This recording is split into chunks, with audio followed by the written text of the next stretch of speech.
Good afternoon. My name is Bethany Maddox, and I'm a member of the customer care team here at Vitech. I'm very pleased to be your host for this webinar today as we welcome Dan Spencer, presenting Modeling the Management of Systems Engineering Products. Before we get started, I'll take just a few minutes to review some technical details. The first is questions. Please feel free to submit your questions at any time using the questions function in the GoToWebinar window. I will be monitoring these throughout the event today, and we'll have a Q&A session at the end of Daniel's presentation, so stay tuned. The webinar is being recorded today. An online archive of this presentation will be available within 24 hours of the live version. That takes care of the housekeeping, so let's get started with introducing our presenter today. Daniel Spencer works as a systems engineer for Aerospace Concepts. He has over a decade of experience in design and development of systems, both in Australia and the United Kingdom. Dan has been working with Australian defense and government clients, developing and refining model-based systems engineering methods and implementing these approaches in real-world projects. Please join me in welcoming Dan Spencer. Thank you, Bethany. Good afternoon, everyone, and if there's anyone from my hometown in Australia joining us, good morning over there. As Bethany mentioned, I work for Aerospace Concepts, and for those of you who were in the earlier webinar this morning with Vitech, Tommy Liddy, who presented the Theatre of Operations, also is from Aerospace Concepts. To give some background, Aerospace Concepts is a systems engineering company, and we provide consulting services in Australia and internationally. Our business focuses on conceptual development of major technology projects, and these projects include things like large-scale, complex systems design, development of organisational capability frameworks, assured systems and software development, and engineering organisation development as well. So this presentation will touch on a few of those areas as we go through it. The concept that I'm going to be delivering and talking about today is about systems engineering management, which isn't something that necessarily inspires people to be really interested, but it's something that's very important to running successful projects. So what I'll be doing today is outlining an example of how a model-based systems engineering approach can be extended to represent the systems engineering management, those systems engineering management aspects of a project, and how the resulting engineering management model can be interrogated to produce the outputs required for a systems engineering management plan, and how those the SEMP, or the systems engineering management plan, can be given some good qualities by using a model-based approach. So after describing the underlying structure of the systems engineering management model, I'll go through a brief example, a very high-level example, to demonstrate its use, and that will have a focus on activities taking place in the early concept engineering phases of a project.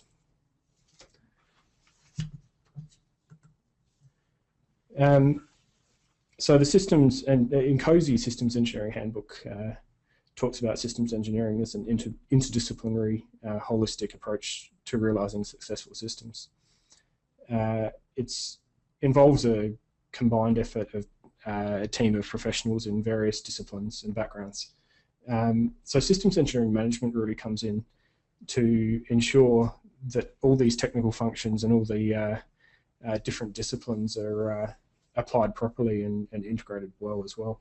So you have a systems engineering manager as part of a complex project, and the primary role of that manager is to ensure the technical conduct of the project and to ensure that those technical products achieve the required quality. The systems engineering manager performs the role by defining the technical processes, documentation and output products within the engineering lifecycle of the project. And he does this through the activities that become your systems engineering management. And these aspects of the project, all the various processes, products, and documentation, they're not brought together in any single other management process. So this is why I think systems engineering management is quite a important discipline. On top of that, systems engineering management supports other business systems such as project management, engineering management, and quality management. So that's a bit of a background of the general concepts of systems engineering management.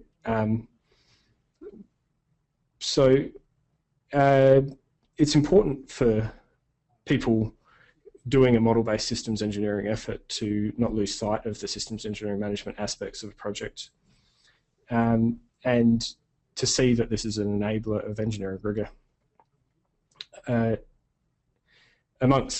know myself, amongst all the detail of the systems engineering efforts and the methods and the technical activities that are taking place, it can be easy to overlook those the management aspects of the project.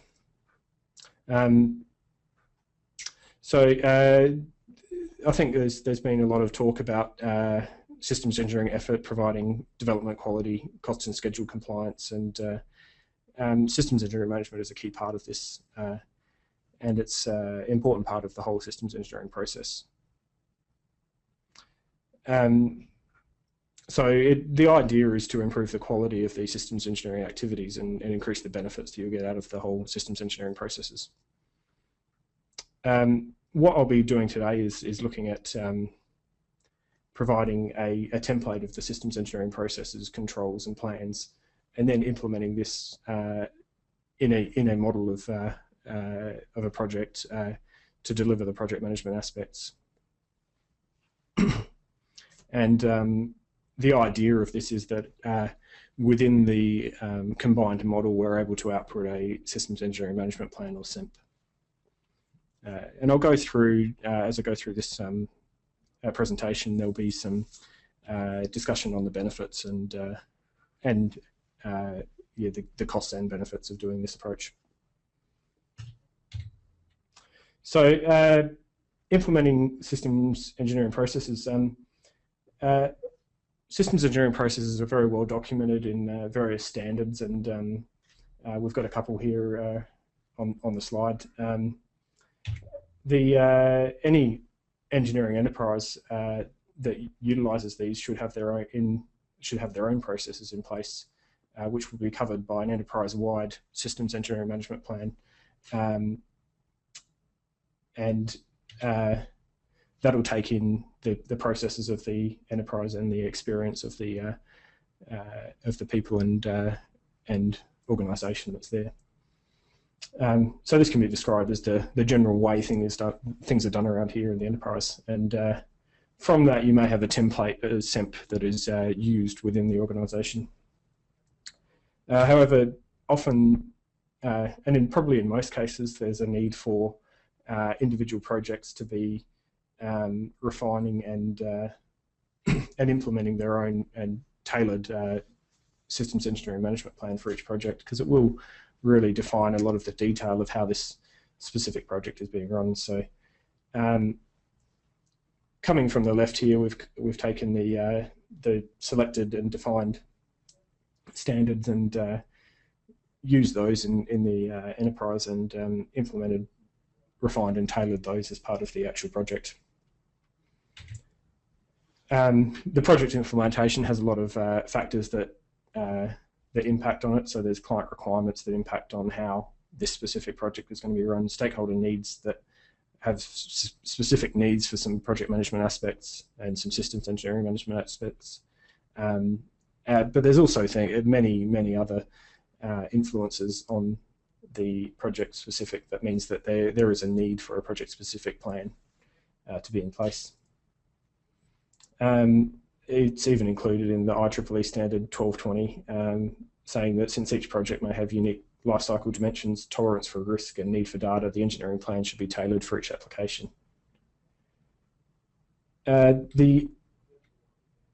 this, the enterprise-wide systems engineering processes can still be very useful, and they can include things such as precise definitions of how the systems engineering processes and controls are to be conducted within the enterprise, and what tools are going to be used along the way. So implementing the general approach that I'm putting forward here to providing systems engineering management plans requires that these enterprise-wide systems engineering management processes are documented in a template and instantiated for each individual project. And so this needs to be done in a refined and tailored way. Using a document-based approach to do this wouldn't allow for the full traceability in the project-by-project implementation.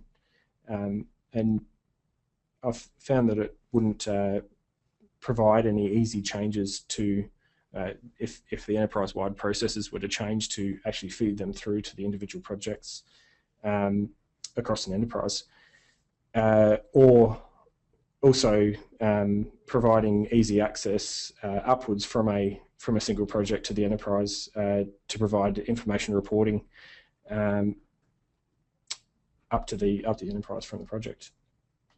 So what I'm putting forward here is having an enterprise-wide systems engineering process model and instantiating that model for each project, allowing you to refine, tailor, and extend it as required.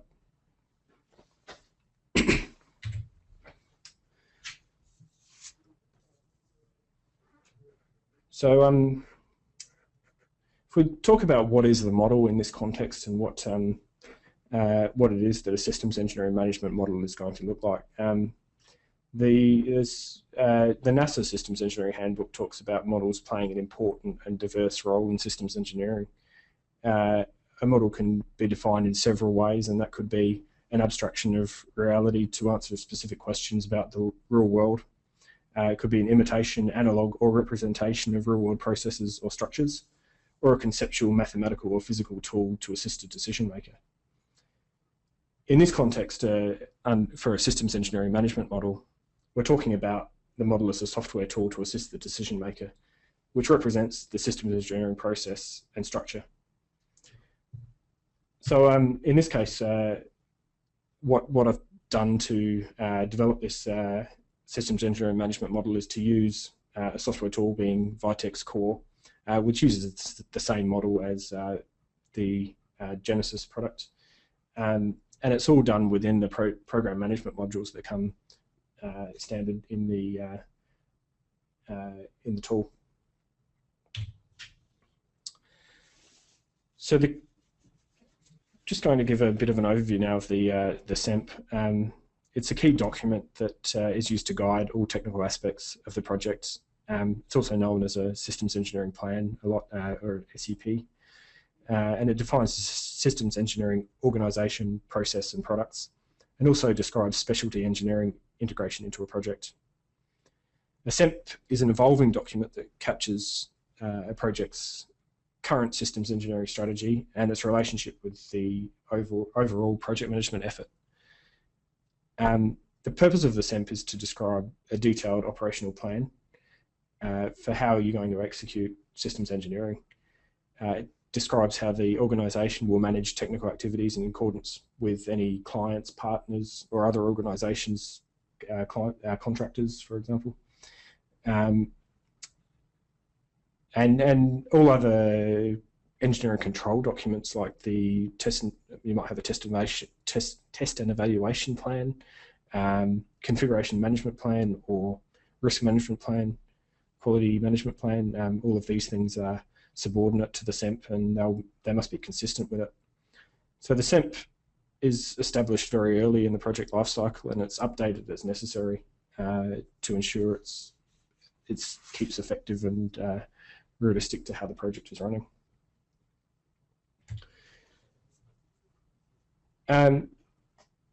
DODAF does provide some views that relate, I'm talking about the DODAF architecture framework, providing some views that relate to the detail that would be included in any model of systems engineering management. Just kind of gone through a few here, and they are limited in what they're showing, but and how refined and how defined they are about what it is they're showing. But there's some of the usages of the existing frameworks. So the project portfolio relationships is there to represent an organisational perspective on the project. Project timelines is pretty straightforward, showing a Gantt chart view of the world and the project and how the dependencies are applied and the organisation of those in time. We've also got a project to capability mapping, which maps the project up to the capability that's being developed and showing how elements are there to achieve those capabilities. In order to achieve the full aims of the systems engineering processes and to produce a full SEMP document, there's more detail than these that's actually required to link the parts together. So here's a couple of things. Talking about a work breakdown structure. This is a key part of a SEMP, or one of the many key parts of a SEMP. WBS is a deliverable-oriented breakdown of a project into individual work elements, where those become a product, service, or information artifact of the project. The WBS groups of projects' work elements in a way that helps organise and define the work that becomes the project and what's inside the project, and can be used for as the framework for a detailed cost estimation and work schedule. It's one of the key things that we do as systems engineers when we're scoping out the work that's going on. So part of the overall WBS includes the processes that are part of systems engineering and systems engineering control as well. So the system descriptions of the systems engineering processes and controls, they're originally in the broader scope of the systems engineering management that I'll put forward before. They're originally sourced from the enterprise or template models that provide the major sections of the SEMP. So they should exist. There should be a standardized version of these for the enterprise and tailored versions for the implementation.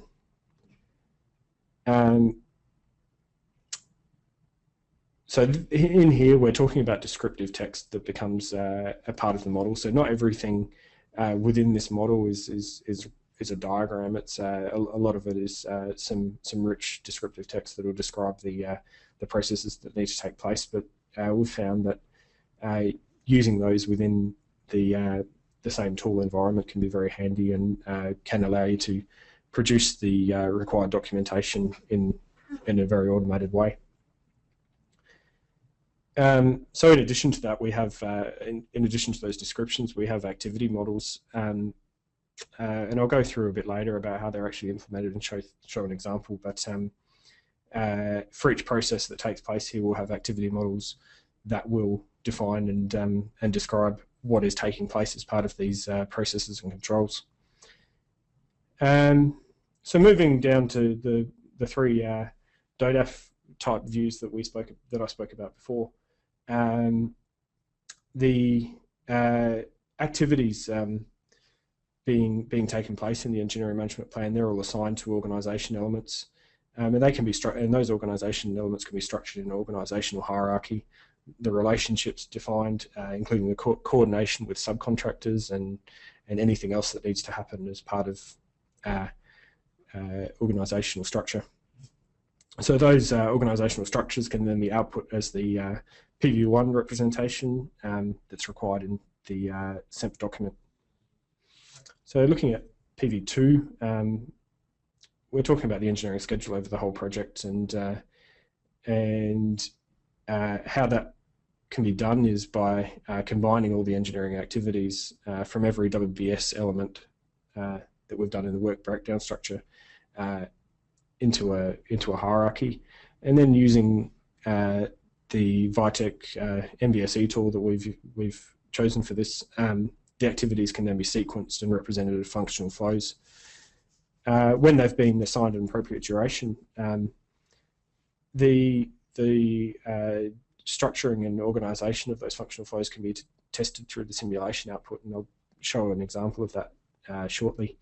That simulation output becomes the basis of determining a schedule for the project. So the PV3 then is the last thing on this page, looking at mapping systems engineering activities to products and their place in the capability. So we're looking at the outputs of those activities that happen as part of the systems engineering effort, and defining their place within the capability. In addition to this, there's many other things that we could do that could become part of the systems engineering management. Examples of this could be risk management outputs, so assigning risks to various stages of the project and the program elements that are part of that. So this is the implementation that we've chosen as part of the Vitech meta model for, our implementation of the Vitech meta model within CORE. And this is very simply the program management meta model that Vitech's provided. And what I've done here is included just some descriptions of my interpretation of those in the systems engineering management environment. So we're looking at work packages and engineering processes and controls being types of program element, and things like the engineering schedule and processes becoming the program activities, with the inputs and outputs of the products being the engineering deliverables. Everything else is fairly straightforward. The projects are providing capability, supplying system components, whatever's necessary to link through to the actual system model that would theoretically be used in the same modeling environment. So hopefully that's fairly straightforward. This is the same program management meta model that Vitech provides in CORE and Genesis.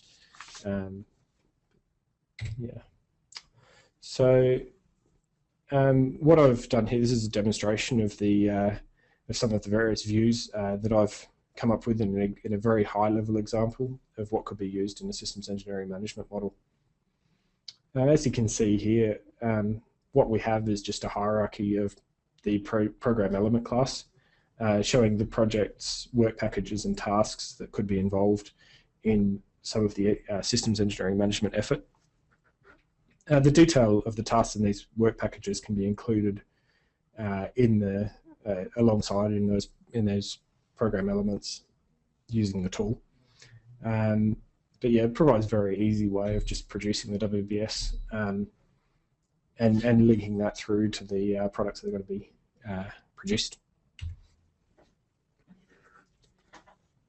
So with the program activities defined that make up the engineering schedule, what we can do is like these are linked through, as I showed on the meta model page. Each work package is accomplished by some program activities, and what we have here is the very top level engineering activity model for this project, and as I said, this is only a very high level example at this stage, but we have these program activities, and because in the Vitech meta model these are defined as a type of processing unit, we're able to use those as using any of the activity and behavior model representations that are available in the tools. So what we have here is a enhanced functional flow block diagram of the high-level systems engineering management activities within the project, and it shows some of the inputs and outputs that become those engineering products as well. So we have a system concept and specification being produced, and some system components that are being output.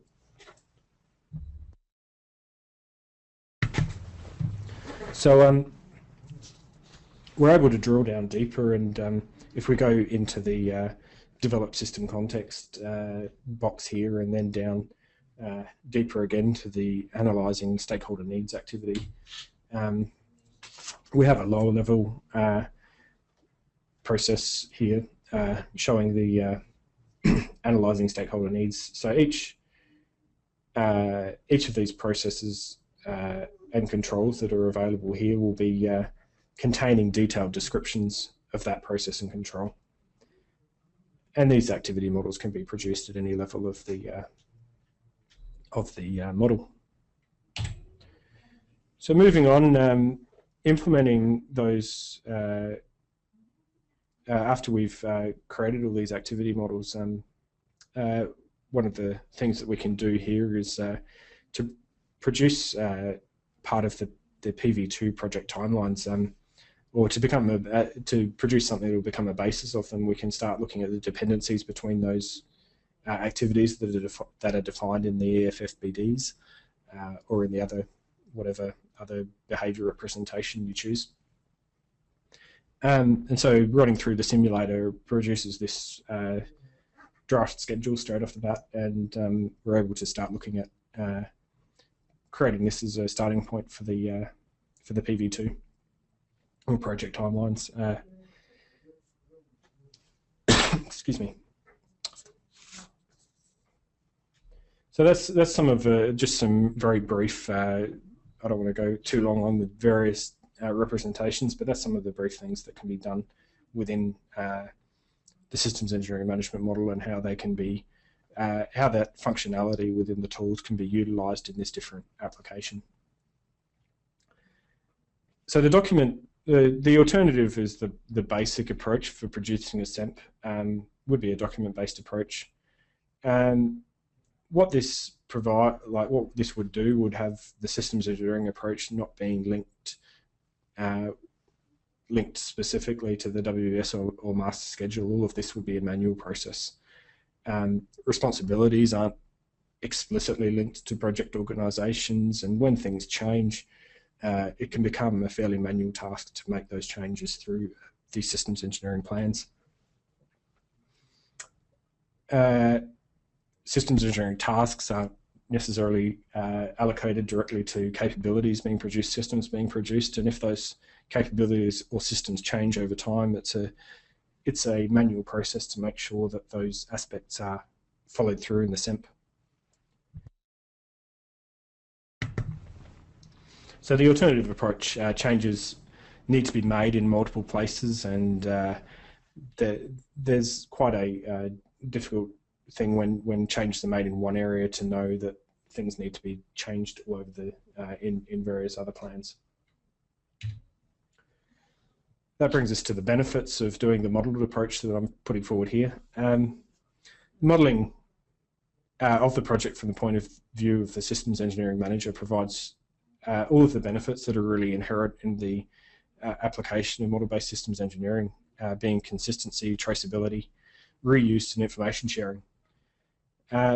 Further to this, the benefits can be gained by facilitating the interface between the management system model and the various other engineering models of the project. And that's your general MBSE work and all of the lower level engineering activities that are taking place within that. So in addition to this, having an approach tailored to the project and interfacing this in a useful way into the various other management models and various other models, and being able to interface it upwards into the enterprise and organization systems engineering management layers. This can provide some really good benefits. Using the same tool, I think, is a key one here as well. Like having the systems engineers work, and if they're used to be working in a model-based systems engineering environment, then using the same tools to do the systems engineering management model can really increase the likelihood of its use and increase these benefits again. So generally using a model-based approach to systems engineering management, using closely coupling the systems engineering process and product, it allows clear definition of responsibilities and improved ability for assurance that those responsibilities have been carried out. As I mentioned before, a change in one area in the model will become very clear. You can run some automated scripts, you can have visibility that things are being attached to the right areas in the model-based approach. So what this aims to do is to produce essentially a robust systems engineering management plan. That's the whole point of doing this properly, and make sure that those systems engineering management activities and processes and controls, everything around that is done in a way that is robust and the best that you can produce. So that has a number of, producing a robust SIMP has a number of benefits that can improve the product cost, schedule, and quality when used appropriately. A robust, complete, and consistent SIMP provides clear and unambiguous guidance to the systems engineers and technical staff. It improves efficiency of the project effort, and overall, the bottom line, it improves likelihood of project success. So I've got some references here. We'll provide those. They'll be available in the slides, which are available on the Aerospace Concepts website and will be available on Vitech's website as well. So that's there's some links to the Aerospace Concepts and joining the discussion on the Vitech website. Thank you for your time. Thank you, Dan. That was a very interesting presentation today. I've enjoyed hearing it from you. We are ready to take some questions from our audience. We have received a few good questions already, and I thank those who submitted them. I encourage everyone to join the discussion and submit your questions at any time using the questions function in the GoToWebinar window. If you're ready, Dan, we'll go ahead and get started with the first question, and it is from Ron. And Ron wants to know, what are some of the challenges of doing this in CORE or any other model-based tool? Okay, thanks, Bethany. Thanks, Ron.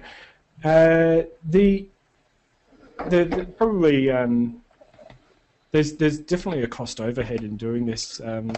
It can be, it's pretty much the same as any other use of the model-based tools. Starting it off, there's definitely an overhead in getting the engineering management activities and processes, products, all of that into the model.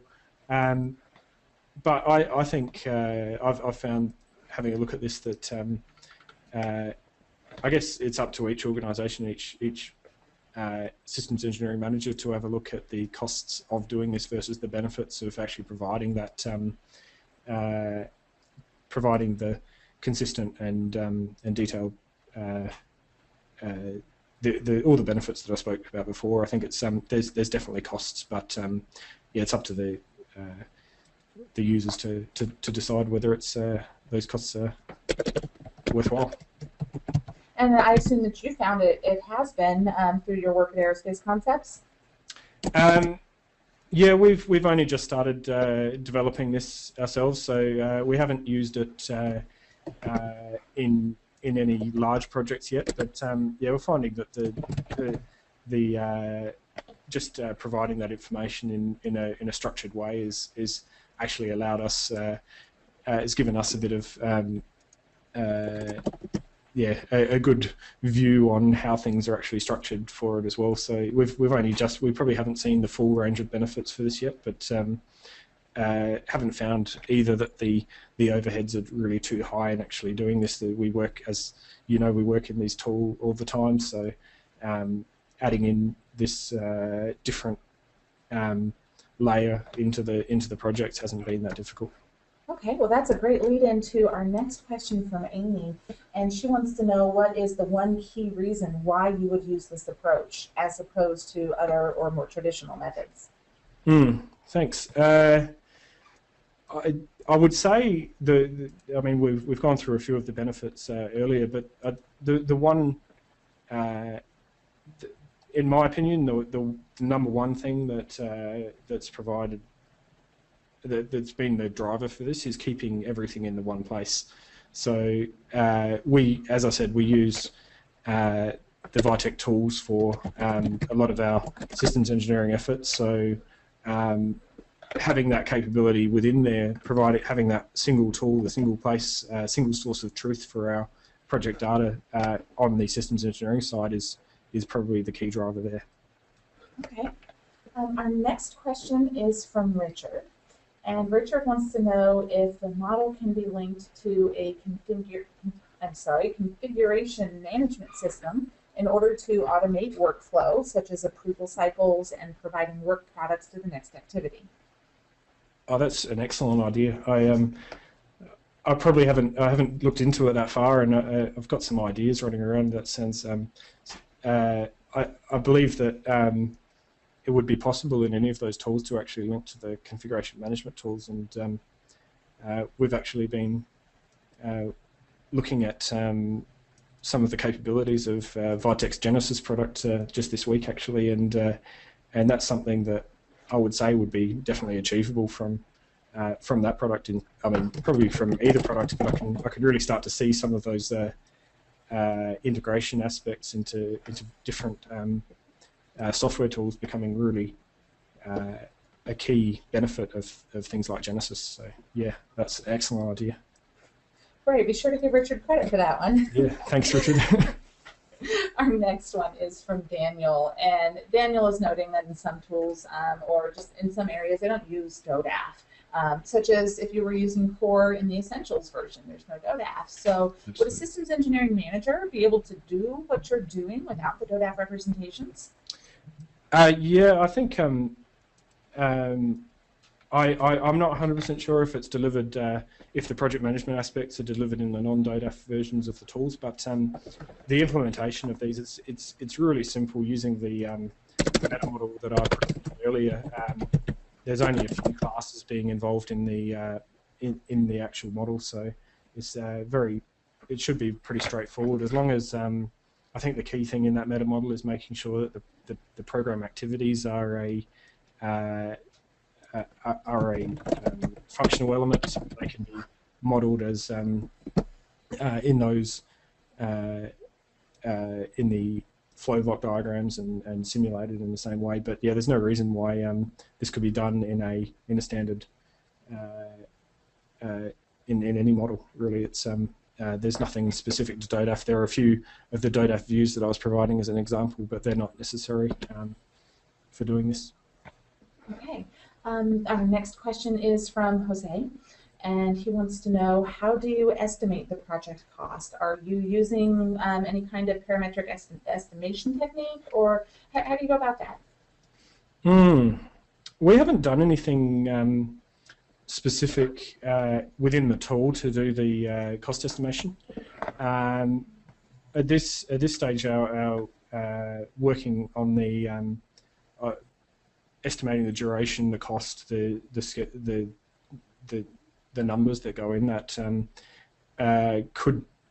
we're doing that externally to the model, but yeah, it could.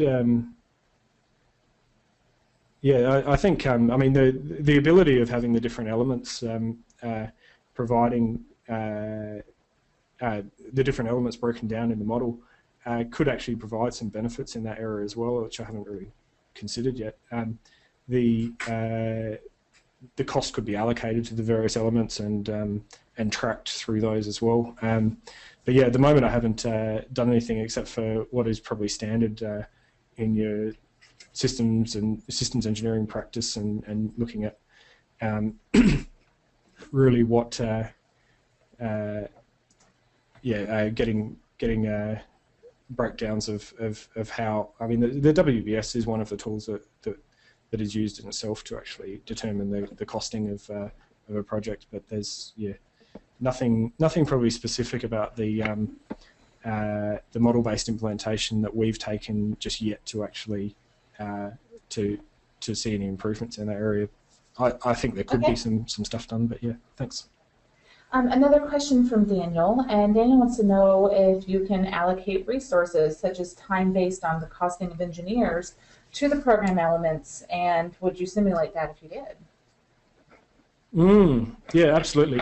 In order to do the simulation that I've provided, we do need to provide a duration estimate. So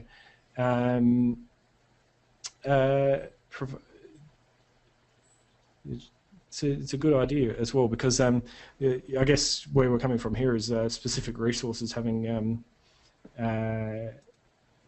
be changing that that simulation as well. And I think that that's a really good idea. Again, this is coming up with some great ideas for for helping out progress this further. And yeah, Absolutely. I think I'm pretty sure that attaching a resource to a program activity will allow that to work straight out of the packet. So that's really good. Yeah. Okay. Well, I actually have a comment, not necessarily a question, from Jim, and Jim is just giving a suggestion. Richard had asked the question, and Dan, you had enjoyed the suggestion, but would be to export. Is talking about configuration management. I'm sorry. Yeah. You know, exporting the project and archiving it. If you were using a separate configuration management tool, Jim suggests that you could archive it in that tool as a design history record. I'm sorry, I am tongue-tied today. And Jim is quite praising of the event, really enjoying it today. Jose has commented as well, excellent webinar, and congratulating you, Dan, on a great job. We have just one more question, if you're okay with that, and then we'll sign off for the day. Our last one is from Richard again, and Richard wants to know, could you link the system design of the project to the system design of the product? So I think he's talking about taking your management system design into the design that you're working on and linking those two together. Have you done that, or could you? Yeah, absolutely, we do. I think I may not in the meta model. I might just flip back to it quickly first. Here we go. So we're looking at here the work packages that make that make up the systems engineering management model. They're linking through here through this suppliers relationship down to the system components that are being produced by the actual system model itself. So that is one of the key concepts that that we've been looking for in this. So making sure that, and then what happens at this stage is that if the system components start start changing over time, then the key thing this does for the model is to make sure that that link is explicit there, and if there's a new component put in, then it needs to be assigned to a work package that someone needs to start producing this. So yeah, absolutely. Great, thanks. I'm sure they appreciate the showing that slide to help clarify it. Thank you so much. Right. Well, that wraps it up for us today. Thank you so much, Dan. If anyone has any questions or comments that you didn't send in today, I invite you to post those on the forum at our community site. You'll find that at community.vitechcorp.com. It's the address shown at the bottom of the slide on the screen right now. I hope everyone will join us for our webinars as we pick these back up in July. For details and registration, please visit our website, which is vitechcorp.com. In closing, I'd like to thank you, Dan, for presenting today. I'd especially like to thank all of our attendees for joining us and for the vibrant discussion today. As we bring this to a close, a survey will open on your screen, either in a new tab or a new window. I hope you'll take a moment to provide us with feedback on the presentation and let us know what topics you'd like to see covered in future webinars. Thank you for joining us, everyone. Have a great day.